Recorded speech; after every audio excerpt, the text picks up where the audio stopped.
৩০০ লোক বরযাত্রী নিয়ে বিয়ে করতে যান। সমস্ত সঞ্চয় ব্যয় করে ঋণগ্রস্ত হয়ে ১,০০০ লোককে বুভাতে নিমন্ত্রণ করে ভরপেট মাংস, পোলাও খাওয়া।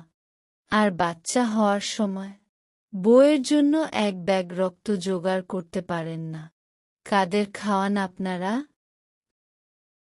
লক্ষ লক্ষ টাকা ব্যয় করে বিয়ের অনুষ্ঠান না করে ওই টাকা ব্যাংকে রেখে দিন।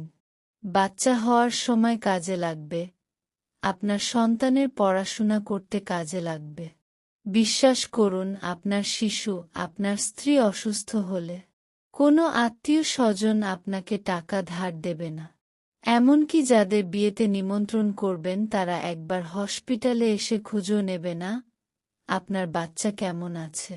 বিশ্বাস করুন, আপনার সন্তানের স্কুল কলেজ কোচিংয়ে যখন মোটা অর্থ প্রয়োজন হবে তখন কেউ আপনাকে সাহায্য করবে না।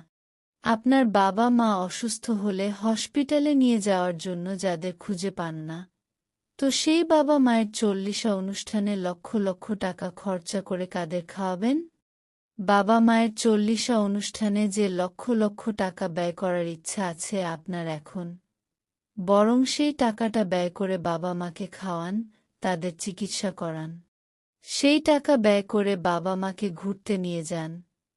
সেই টাকা ব্যয় করে বাবা মায়ের অপূর্ণ ইচ্ছা পূরণ করুন।